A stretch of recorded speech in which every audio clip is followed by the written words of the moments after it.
Who'd they talk to? Oh, they had a contract in place ahead of time, and we've seen this with multiple people over the years. Jim Caldwell with the Colts after Tony Dungy retired 16 years ago. Eric DaCosta as the GM of the Ravens. When Ozzie Newsome stepped aside, there's a way to do it that completely circumvents the Rooney Rule, requires no search whatsoever. The contract's in place, and here's the problem, Devin.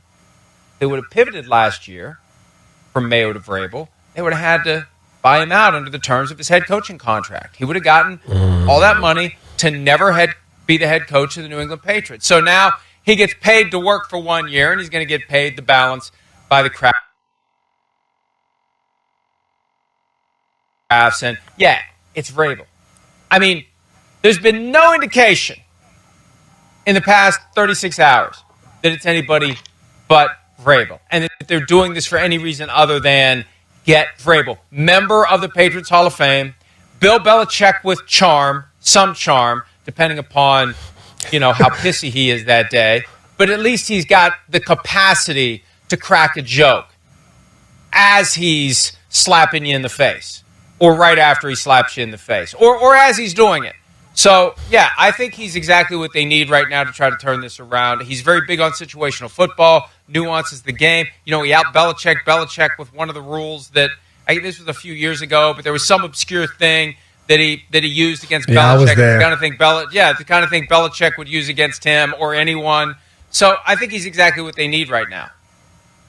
Yeah, and exactly. And I think he's the guy, and I remember 2016, Vrabel's name has started to really be hot and get hot about possibly being a head coach. And we were doing a production meeting for the Super Bowl. And as much as Bill doesn't talk, I'm sure whether you talk to Tirico and Collinsworth or all of the broadcasters for games, like he's sometimes getting that production meeting and I would have to go after him and they'd be like, hey, you're going to be up in 15 minutes, 20 minutes, coach is in there now.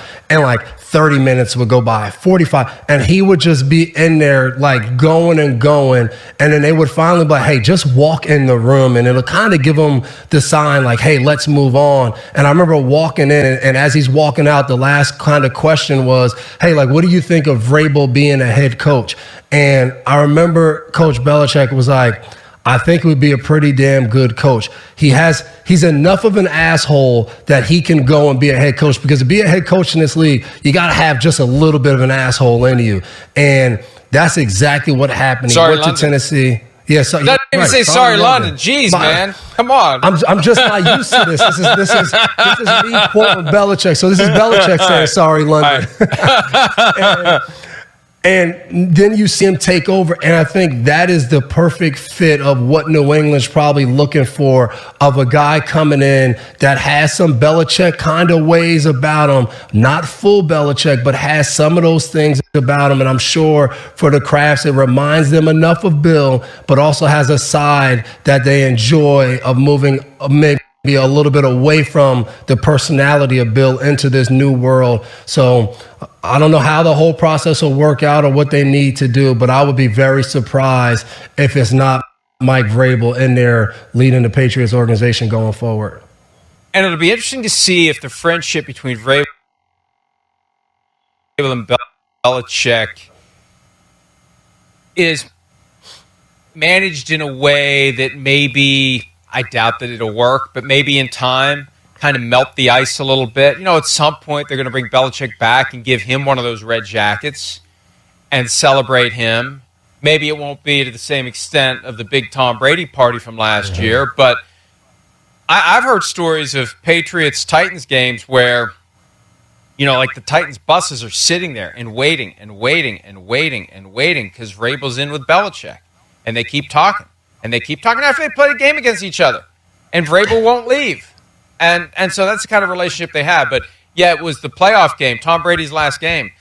Vrabel used a loophole in the rule book that allowed his team to run 1 minute and 49 seconds off the clock and without running a single play.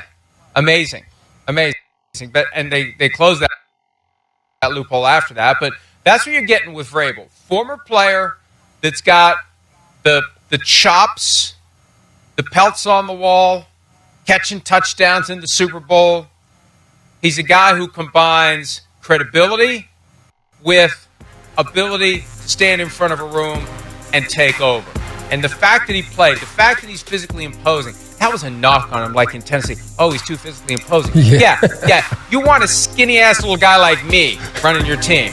No, you want Vrabel up there. You want a guy like Vrabel.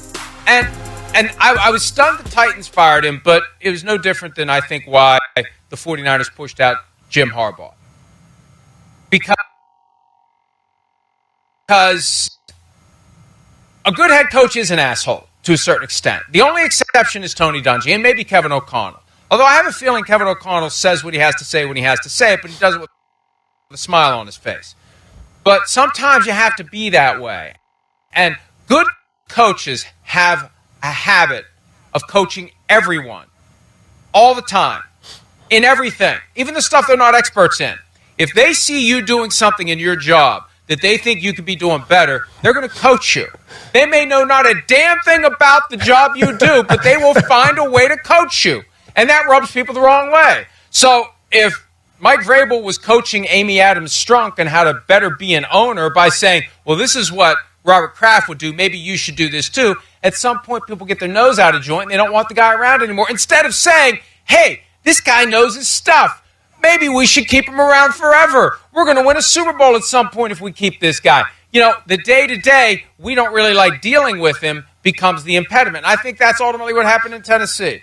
And here's hoping that the Krafts are willing to deal with Mike Vrabel and understand how to navigate his personality, because I think he may modulate it to a certain extent with Robert Kraft. I don't know what he'll do with Jonathan, but you got to be able to get along with Mike Vrabel, and if you can, you got a guy who can be your coach for 15, 20 years. It goes back to, I remember what Jason Garrett said on our podcast that we do Sunday night, of the head coach has to lead upwards towards management and downwards towards the team, the staff, and everybody in the facility. And it's such a, and you said it right after, it's such a unique balance of, hey, but like ownership's still your bosses. So like they have the opportunity to say, we want this done or we want that done. And you're trying to navigate and maneuver and make the decisions and help them understand why something is the best case scenario. And I think that's probably some of the hardest things to do for first year head coaches as you get in that position. And you just said it. You want to lead and coach the whole organization. You want to push the organization forward, and you feel like, hey, I'm coaching my staff, I'm coaching my players, I'm coaching the nutritionist downstairs, the strength and conditioning program, the training room, like they're all understanding exactly what we need to do.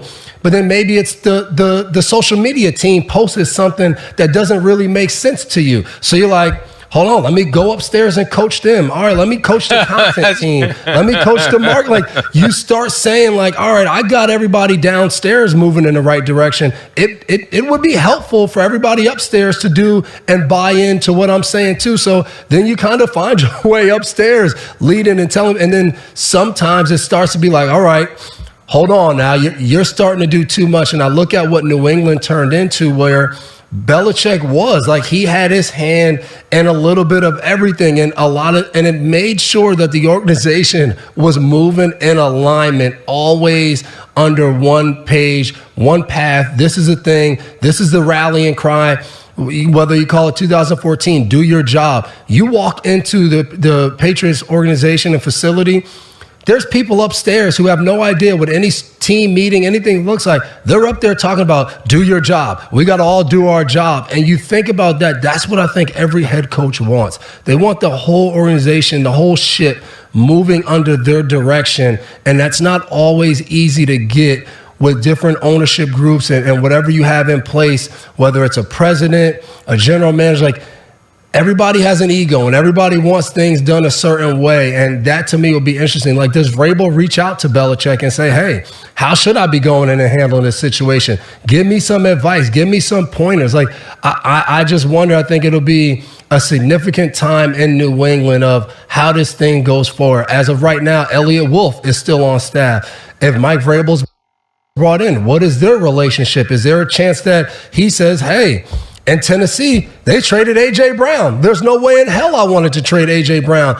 I need more control over what happens in the front office. So I'm very interested to see how that all plays out. The reaction from Mike Vrabel to the news that A.J. Brown was traded gets up, walks away, and, serenity now. Jerks his neck a couple of times instead of throttling the neck of John Robinson, which is what I'm sure he wanted to do in that moment. But you're right, and Belichick was able to run a tight ship through fear backed up by Super Bowl trophies. And I think everybody was afraid of him to some extent, even if you got along with him. At some point, there's a line that you don't want to cross. There's a nerve that you don't want to touch, that you're going to get yourself into a problem with Bill Belichick. Vrabel, it's going to be more about respect with a little fear, a little humor, a little unpredictability. Yeah. But ultimately, we're on the same page here. He's going to try to coach everyone because the idea is going to be to get everyone moving in the right direction, everyone to understand, do your job. There's another word that gets thrown between your and job sometimes. But do that, and we can get back to being what we were. They got a quarterback that they feel good about. I assume Vrabel likes Drake May. What's not to like and how he performed this year. And now it's about building out the team around him with that, not first, but fourth overall pick in the draft, and we'll see what they do. But it is fascinating because now, a year after Bill Belichick was fired, full-blown search, although we know, we think, we believe where it's going. Ben Johnson also on the list. Others will be interviewed. I think they'd be interested in Brian Flores if for some reason the Vikings lose next Monday night. If it doesn't work out with Mike Vrabel, they could pivot to Flores. I think there's a lot of respect for him there, and I think the Patriots, one of the teams that would overlook the pending lawsuit against the NFL and 4 other franchises that's been out there for 3 years now, and it still hasn't moved off of square one. It's amazing how slowly the wheels of justice can move in some cases. But there are others who are going to come to the forefront. But for now, it's Vrabel. If it's Vrabel or the field, Devin, I'm taking Vrabel. Yeah, I agree 100%.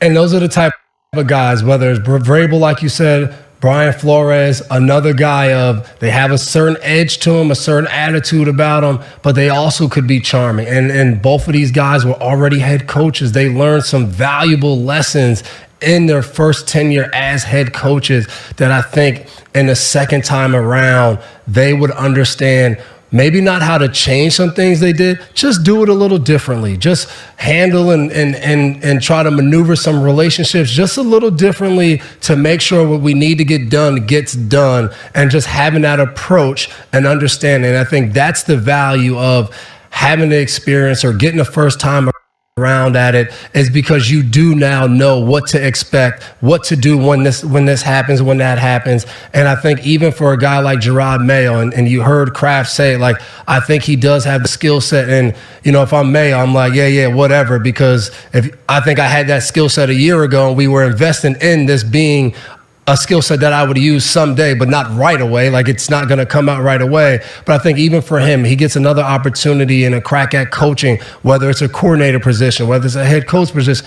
There's just things that you learn along the way that now when you get into that moment, you're going to know what to expect. You're going to know what you want to do right away. It won't be a test trial. And I think that's the value that you see some of these teams, whether it's Mike McDonald in Seattle, having a guy like Leslie Frazier, these teams that hire these new head coaches, but have people in place to help guide them and help to kind of get over the speed bumps. I think of how valuable it is for us sitting there with Jason Garrett and Tony Dungy when we're talking about different situations, how much knowledge they have because of their coaching careers, that I see a lot of these new head coaches when they jump in, when you don't have somebody like that to help mentor you and help find some things out, it just seems like it makes it a lot harder day in and day out to do some of these things you want to do as a team.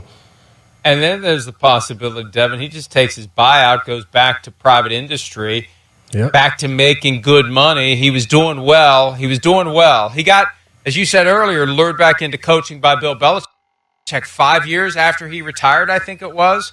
He was doing well in the business world, and he might just decide, I've had enough of this.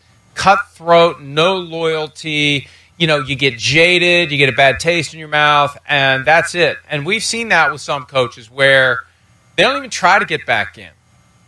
I don't want back in. I don't want to go be an assistant. I don't want to continue to live this life. Even if I'm not the one who's in the crosshairs, I don't want to sit there in the front row while, during a bad season. You got to worry every single day when the hammer's going to fall. I just don't want to live that way anymore, because for the rest of the world, it's not like that. There aren't those pins and needles that are so tied to an obvious grade that gets placed on your performance on a weekly basis. And it stacks up, and you get the idea at some